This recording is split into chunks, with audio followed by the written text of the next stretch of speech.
पानी बिदो भयो अनि खेल्न त कुर्दियो। हेर्नुहोस् त यो बालपन बच्चापनमा आनन्द भिडियो बनाइदियो भन्दै घुम्दै गर्छन् बाबु हैन। यो रमाइलो हेर्नुहोस् त।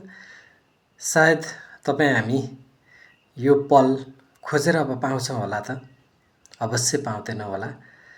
त्यस कारणले हामी यो भिडियो हेरेर पनि हामी उसको उमेर हुँदाखेरि हामी पनि यस्तै थियौँ होला, यस्तै भन्थ्यौँ होला।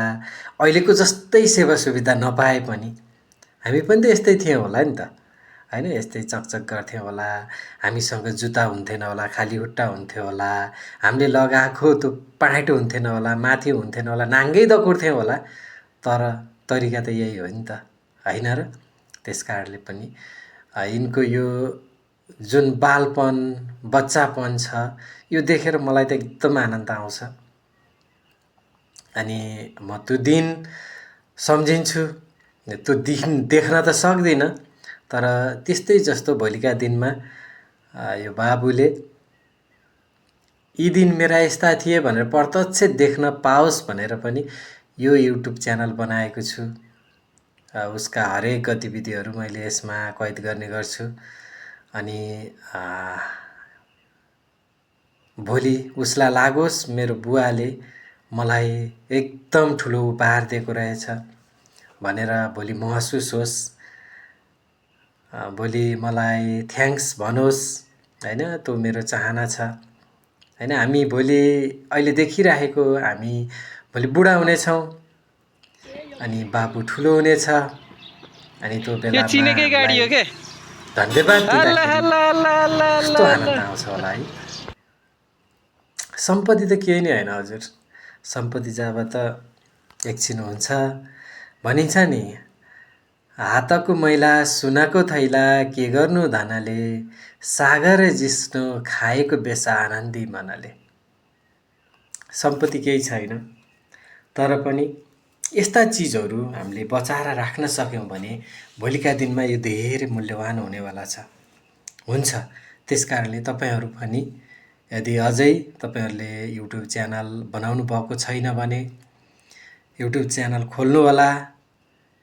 आफ्नो गतिविधि लगायत आफ्ना बच्चा बच्चीका गतिविधिहरू यसरी कैद गरेर राख्नु होला। भोलिका दिनमा धेरै सहज हुनेछ।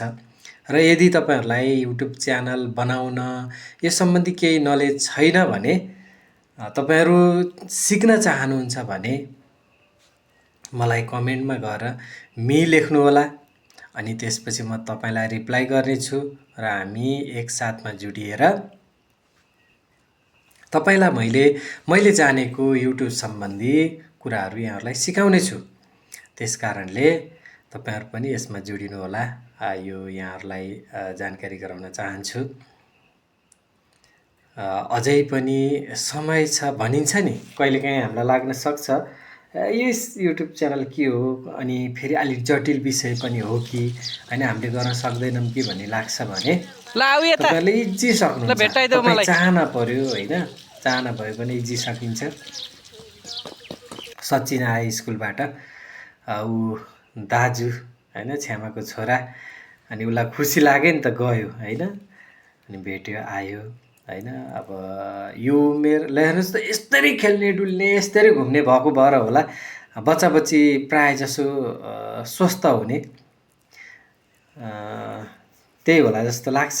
अनि हामी पनि एक्सर्साइज गर्न पर्दो रहेछ होइन। हामी पनि एक्सर्साइज गऱ्यौँ भने हामी पनि बिमारी हुँदैनौँ भन्ने कुरा त योबाट पनि हामी अनुमान गर्न सक्छौँ। प्रायःजसो बच्चा बच्ची त्यति धेरै हुँदैनन्। हेर्नुहोस् त कस्तो घुमेको खाएको पचाएको गरेको गर्छन् नि त, त्यसले गर्दा होला स्वस्थ हुने है। अनि अब यी चिजहरू हिजोका दिनमा भएको मेरो युट्युबमा हेर्नु होला। यो अहिले यहाँ भइरहेको यो अवस्था जुन छ नि, यो अवस्था र पहिलाको अवस्था तुलना गरेर हेर्नु होला, कति फरक छ। तपाईँ आफूलाई अच्छा यस्तो नि थियो र भन्ने जस्तो लाग्न सक्छ।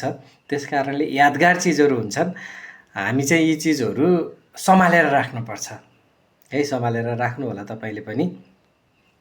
अनि बच्चा बच्चीको माया